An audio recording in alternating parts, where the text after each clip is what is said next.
মন্ত্রী পঞ্চায়েত মন্ত্রী প্রদীপবাবু বলতে পারবেন, কারণ উনি হচ্ছেন এই কাজ প্রতিটা রাস্তায় পথশ্রী হোক আর পাড়ায় সমাধান, দুর্নীতি ছাড়া কিছু নেই। 50% টাকার কাজ হয়, 50% চুরি হয়, তাই এখানে এই অবস্থা হয়ে আছে। আর ঘরে ঘরে পানীয় জলের কল বসেছে, কিন্তু জল নেই। এবং আমরা প্রথমে বলি 1175 কোটি টাকা পশ্চিম বর্ধমান অ্যাডমিনিস্ট্রেটিভ ডিস্ট্রিক্টকে কেন্দ্রীয় সরকারের পক্ষ থেকে দেওয়া হয়েছে জল জীবন মিশন থেকে। ঘর ঘর জল ঘর ঘর নল এই প্রকল্পের টাকা দেওয়ার পরেও কেন বাড়ি বাড়ি এখনো আড়া গ্রামে আড়া আবাসনে আড়ার প্রত্যেকটা এলাকা আদিবাসী পাড়া কাজীনগর প্রতিটা এরিয়ায় কেন পানীয় জল পৌঁছে দিতে পারলো না?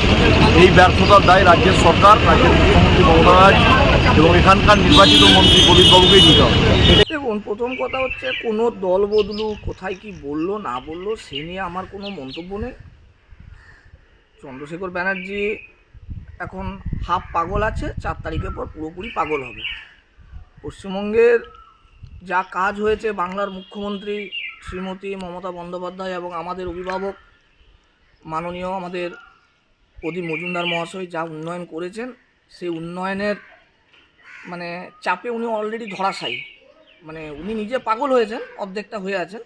4 তারিখের পর দেখবেন পুরোপুরি পাগল হচ্ছে, তখন আমাদেরকে আবার ডাক্তার দেখাতে নিয়ে যেতে হবে। যাই হোক, ওনার শারীরিক সুস্থতা কামনা করি এবং উনি সুস্থ থাকুন। বিষয়টা হচ্ছে, দেখুন, যখন কোনো একটা প্রজেক্ট বা কোনো একটা কাজ হয়, কাজ করার সাথে সাথে অনেক টেকনিক্যাল সমস্যা কাজ করলে বোঝা যায়, টেকনিক্যাল সমস্যা চলে আসে।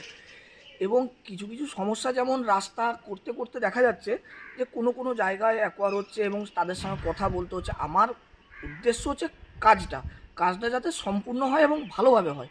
তো সেই করতে আমার দেখা যাচ্ছে যে কোনো রাস্তা একটু চওড়া করতে হবে, কোনো জায়গায় একটু সরু হচ্ছে, সেই জায়গাটা যদি কোনো জায়গায় অ্যাকোয়ার থাকে সেই জায়গাটা তাদের সঙ্গে কথা বলে ছাড়িয়ে ব্যবস্থা করে মানুষকে সাথে নিয়ে কাজ করতে বিভিন্ন রকম টেকনিক্যাল সমস্যা হচ্ছে। রাস্তা একটু সমস্যা আছে, একটু ধীর গতিতে চলছে, এটা সত্যি কথা। কিন্তু চন্দ্রশেখরবাবু যেটা বলছেন সেটা সঠিক নয়। উনি না জেনে না বুঝে উনি বলছেন, ঠিক হচ্ছে না কথা।